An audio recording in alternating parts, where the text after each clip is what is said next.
Assalamualaikum warahmatullahi wabarakatuh, teman-teman. Bertemu lagi dengan saya. Pada kesempatan ini saya akan membahas tentang bisnis coffee shop dengan modal hemat ya. Dibuat oleh saya sendiri, Nur Yamin. Oke, kita langsung saja. Acuan bisnisnya saya tetap ke jendela bisnis. Di sini ada produk, ada SDM, ada sumber, ada mindset, ada kontrol, ada target, ada strategi, ada benefit, ada realisasi juga. Kita masuk ke produk. Jadi produk dari coffee shop atau kedai kopi itu di sini saya cantumkan 20 menu ya. Tapi sebenarnya mah ada menu yang lebih banyak lagi. Tapi kalau teman-teman pingin menunya cuma cukup 5 saja gak jadi masalah sih. Yang penting ujung-ujungnya menjadi duit, udah itu aja. Kebetulan di sini saya cantumkan coffee latte misalnya 15.000, ada cappuccino 15.000, ada V60 13.000, ada Japanese coffee 14.000, ada vanilla latte 20.000, ada pandan latte 20.000. Mengenai harga ini teman-teman nanti bisa kemas sendiri ya, bisa misalnya coffee latte pinginnya 10.000 ya silahkan sih, gak jadi masalah selama harga pokok produknya masih masuk gitu. Karena dengan harga segini itu tentunya sudah diperhitungkan dari biaya produksi, terus bahan bakunya dan lain-lainnya. Kita masuk ke SDM. SDM ini membutuhkan pengelola atau manajer, bagian keuangan, bagian logistik, marketing, barista. Nah, untuk perjalanan awal sih sebenarnya cukup 2 SDM saja ya, antara manajer dan barista. Manajer pun sebenarnya tidak usah merekrut lagi, jadi ownernya aja langsung yang menjadi manajer sekalian gitu, jadi double gitu. Jadi biaya bakal lebih hemat ya. Dan baristanya 1, jadi karyawannya cukup 1, ownernya cukup 1 untuk awal-awal buka. Masuk ke sumber nih. Jadi modal yang diperlukan untuk membuat coffee shop atau kedai sederhana ini investasinya 15.500.000 ditambah biaya produksi 3 juta. Jadi total investasi dan biaya produksi adalah 18.500.000. Ini nilai seperti ini tuh dapat dari mana? Nilai 15.500.000 dan 3 juta dan 18.500.000 dapat dari mana? Nanti saya jelaskan di presentasi berikutnya dengan judul analisa bisnis keuangan coffee shop atau analisa keuangan bisnis plan coffee shop. Di situ akan terlihat jelas dapatnya dari mana dan ini perhitungannya seperti apa. Kalau teman-teman punya dananya 6 juta misalnya, sebenarnya bisa saja karena ini dari 15.500.000 ini sudah include meja barista, kursi dan meja pengunjung atau konsumen. Udah include banner juga, ada include desain interior juga dan lain-lain lah pokoknya. Karena harga alatnya aja, kalau beli alatnya aja sih cukup dengan modal 7 juta, bahkan 6 juta juga bisa. Biaya produksinya sebenarnya ini bisa dipangkas ya, jadi artinya by ini aja, by harian aja nanti biaya produksinya. Makanya tadi saya bilang dengan dana 6 juta atau 5 juta aja sih sudah cukup. Yang penting apa? Modalnya. Kemauan dari teman-teman untuk membuka atau mengawali usaha di coffee shop atau kedai kopi. Gimana kalau saya punya dana 3 juta? Bisa saja sih, bisa terjadi 3 juta. Dengan dana 3 juta teman-teman bisa buka kedai. Bahkan dengan dana modal 500.000 juga bisa. Terus gimana caranya atau alurnya seperti apa? Nanti teman-teman silakan tanyakan pada kolom komentar ya. Tim partner. Nah, tim partner ini cukup investor saja sih. Tapi kalau teman-teman sudah punya uangnya sih berarti gak usah ada tim partner. Vendor ini kebetulan saya tulisnya 1, sebenarnya ada 2, ada vendor toko kopi roast bean-nya dan vendor alat-alat. Potensi pasar. Kalau by area itu dilihat dari offline, itu teman-teman harus lihat lokasi. Ketika teman-teman mau buka kedai atau coffee shop itu apakah lokasinya strategis atau tidak. bagaimana jumlah pendatang yang lalu lalang di situ. Terus kalau dilewati sama orang-orang itu cukup banyak atau tidak, itu teman-teman harus dilihat sampai sejauh itu ya, harus detail gitu, dilihat potensinya. Kalau online ya seluas-luasnya. Kalau potensi pasar dari segi segmen, berapa jumlah remaja yang ada di sekitar teman-teman, berapa orang dewasa dan berapa orang tua. Dan segmentasinya ini teman-teman apakah mau membidik remaja saja, dewasa saja, atau orang tua saja, atau ketiga-tiganya, itu tergantung kebijakan dari teman-teman.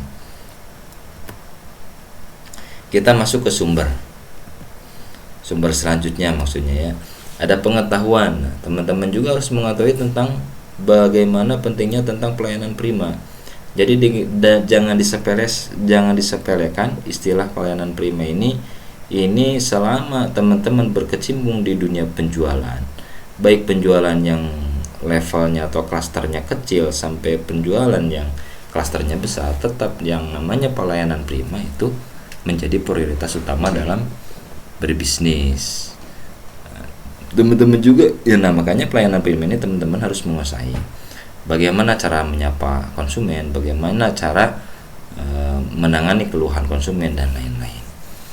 Terus teman-teman juga harus tahu tentang produk kopi, manfaat kopi seperti apa, psikologi pasarnya kayak gimana, kondisi globalnya seperti apa, dan teman-teman harus menguasai iptek. Kendala terbesar di era saat ini, rata-rata kedai atau coffee shop jarang membicarakan tentang manfaat minum kopi. Makanya manfaat meminum kopi ini nanti akan saya bahas pada presentasi selanjutnya. Untuk fasilitas, nah fasilitas ini teman-teman coba di checklist atau di data ya, toko kedainya sudah ada atau tidak. Kalau sudah ada tinggal checklist ya, kendaraannya gimana, perlu atau tidak. Kalau tidak ya tinggal di checklist tidak. Perangkat hardware-nya gimana, butuh nggak Android akunting gitu misalnya. Kalau butuh ya udah tinggal coret ya, checklist ya. Internetnya nih kira-kira nanti konsumen teman-teman mau free wifi atau gimana. Kalau iya ya udah berarti ya, kalau tidak ya udah tinggal klik tidak gitu. Mindset ini sangat penting ya teman-teman. Tetap dalam bisnis itu mindset menjadi faktor utama juga. Bersikap husnuzon terhadap situasi apapun yang terjadi, bersikap husnuzon terhadap personal, lingkungan, dan sang pencipta ini sangat penting ya teman-teman punya prinsip ini. Terus benefit oriented juga.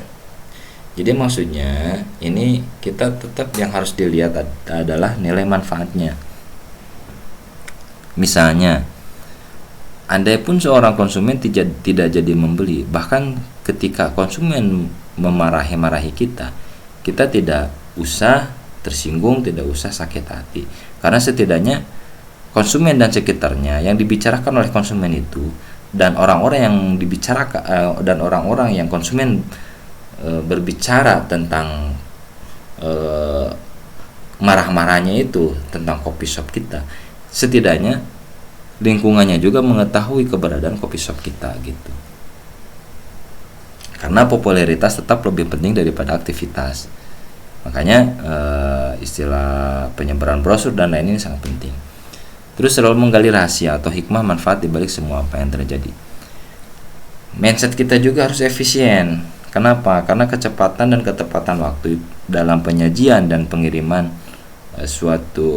pengiriman kopi adalah prioritas utama. Jadi jangan sampai konsumen itu ketika setelah pesan 10 menit baru diberikan. Itu sebenarnya masih cukup lama ya teman-teman. Jadi ketika konsumen pesan V60 misalnya, diusahakan 5 menit itu sudah beres. Diusahakan ya. Nah, terus efisiensi produk yang dijual baik dari sistem ataupun fungsi ini harus diperhatikan. Oke, lanjut. Mindset berikutnya adalah visi dan misi. Untuk visi, saya kasih contoh misalnya menjadi coffee shop yang maju, berkah, manfaat, dan berkelanjutan. Untuk misinya berarti harus menjaga teamwork, harus ada pembenahan berkala baik internal ataupun eksternal, harus patuh terhadap agama dan negara, harus memberi kebaikan terhadap lingkungan, sosial, dan agama. Yang selanjutnya adalah konsisten dan komitmen. Kontrol. Nah, untuk kontrol ini tetap teman-teman harus memperhatikan analisis SWOT ya. Ada strength, kekuatan, produk kita ini harus berkualitas. Harga murah, pelayanan harus mewah. Garansi terhadap produk dan perawatan. Weakness-nya pasti kita kekurangan dari tim SDM. Kesiapan dan komitmennya juga pasti kita belum siap. Tapi itu harus diusahakan siap sebenarnya kalau kita sudah tahu kalau kelemahan kita itu di situ. Untuk opportunity-nya memang peluang sangat terbuka luas ya, karena saya lihat kalau tidak semua di kecamatan itu ada kedai kopi shop, tidak. Terus treats, jumlah kompetitor itu cukup banyak memang, harga kompetitor cukup murah, strategi kompetitor juga sudah semua diterapkan. Nah, ini menjadikan SDM mental SDM kita itu lemah. Nah, di sini begitu melihat ancaman seperti itu, kita harus menguatkan SDM atau menguatkan tim. Bagaimana caranya supaya kita kuat, tidak lemah, dan kita bisa menghadapi atau menyikapi atau beriringan dengan kompetitor-kompetitor yang sudah berjalan. Kontrol ini kita perlu adanya memang kontrol mingguan, bulanan, dan tahunan. Nah, ini strategi saya sering bahas. Kalau ofensif ini kan menyerang ya. Contohnya kita kasih harga murah atau kita kasih diskon yang besar. Kita juga harus mau menyebarkan brosur. Biasanya ada tim penyebar brosur kan, kita sewa aja jasa penyebar brosur. Biar orang lain itu tahu kalau di kita ini ada coffee shop gitu. Biasanya untuk 100 brosur itu dikasih 50.000 kalau nggak salah. Nah, tapi mungkin sekarang udah enggak lah, mungkin bisa 100 sampai 200.000. Tapi tergantung negosiasi juga sih. Penyebaran informasi baik medsos, YouTube, website, sewa iklan, banner, dan ini penting ya. Event bazar kita harus mengikuti juga. Nah, yang selanjutnya adalah defensif. Ini bertahan ya. Jadi menjaga interaksi dan komunikasi dengan pelanggan. Ini salah satu kegiatan defensif. Mempertahankan.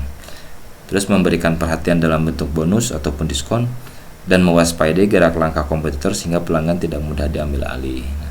Kita harus waspada terhadap kompetitor, jangan sampai kita kecolongan gitu. Kalau flanking ini mengapit siasat saat ada peluang. Di antaranya bisa dilakukan dengan menjual produk di wilayah yang jarang atau tidak terjamah oleh kompetitor, terus menjual produk-produk tertentu yang jarang atau tidak pernah ditawarkan oleh kompetitor, dan menciptakan produk baru atau membuat unik produk. Misalnya di tempat sekitar lokasi teman-teman itu belum ada coffee shop atau kedai kopi. Nah, di sini teman-teman bisa menggunakan strategi flanking. Jadi teman-teman bisa membuka coffee shop di situ. Karena produk kedai coffee shopnya belum ada atau belum terjamah oleh kompetitor. Kalau gerilya ini memang memadukan ketiga strategi di atas ya. Karena dengan adanya gerilya tidak akan konsisten pada satu strategi saja sehingga gerakan tidak akan mudah terbaca oleh kompetitor. Dan teman-teman harus bisa menerapkan taktik manuver dan taktik kamuflase. Nah, keempat strategi di atas itu yang barusan saya sebutkan itu bisa dikemas ke dalam sebuah program. Program ini dapat disesuaikan dengan kondisi di lapangan seperti apa. Nah, cuman untuk lebih detailnya nanti saya akan membuat lagi presentasi tentang presentasi pemasaran bisnis coffee shop, nanti saya bahas sedetail-detailnya ya. Target pasar nih, target area baik offline atau online. Jadi di lokasi sekitar teman-teman itu kalau bisa dalam 1 bulan itu harus keluar 420 gelas. Jadi kalau dibagi 30 berarti sekitar berapa ya? 420 gelas. 420 gelas dibagi 30. Jadi teman-teman dalam 1 hari ini diusahakan bisa terjual kopi adalah 14 kopi. 14 gelas kopi. Nah, target segmentasi pasarnya nih kalau dirinci dari 420 ini harus didapatkan dari mana saja. Kalau kita segmentasi pasarnya 3 diambil remaja, dewasa, orang tua, berarti misalnya kita kasih klasifikasi lah atau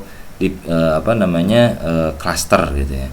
Jadi kalau remaja misalnya harus ditarget 220 gelas kopi per bulan, dewasa 140 kopi per bulan, orang tua 60 gelas kopi per bulan. Ini hitungan target ini nanti ada hubungannya dengan analisa bisnis keuangan kedai atau coffee shop ya, yang nanti akan saya bahas di presentasi berikutnya. Benefit ini manfaatnya atau feedbacknya dari apa yang kita lakukan dalam bermain strategi ini bisa kita lihat dari presentasi popularitas.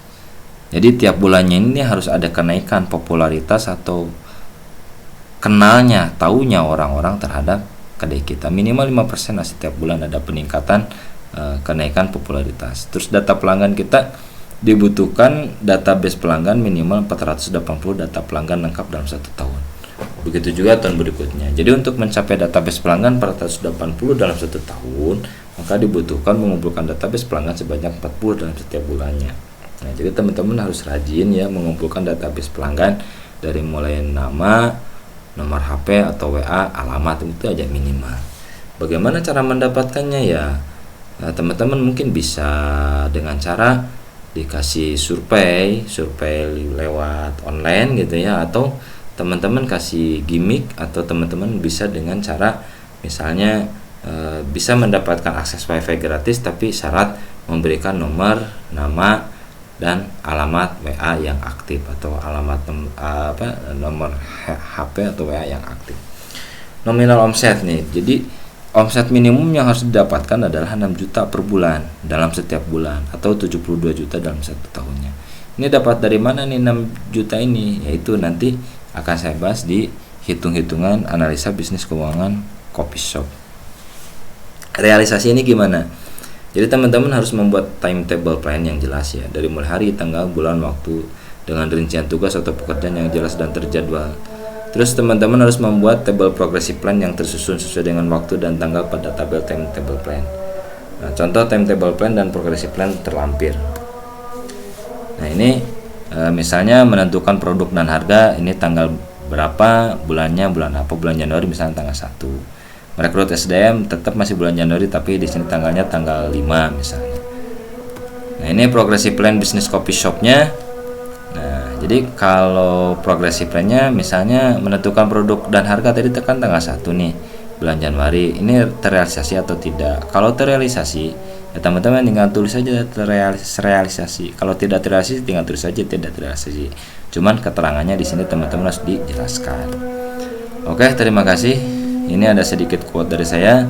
Tidak semua orang mau menikmati kopi. Ini karena mereka tidak mengenali tentang kopi, cita rasa, arti, dan manfaat dari sebutir biji kopi. Oleh karena itu, edukasi tentang kopi sangat penting disampaikan dimanapun, kapanpun, dan dalam keadaan apapun. Seruput kopi nikmat. Oke, teman-teman, itulah sedikit penjabaran dari saya mengenai bisnis coffee shop. Terima kasih. Mohon maaf bila ada hal yang kurang berkenan. Assalamualaikum warahmatullahi wabarakatuh.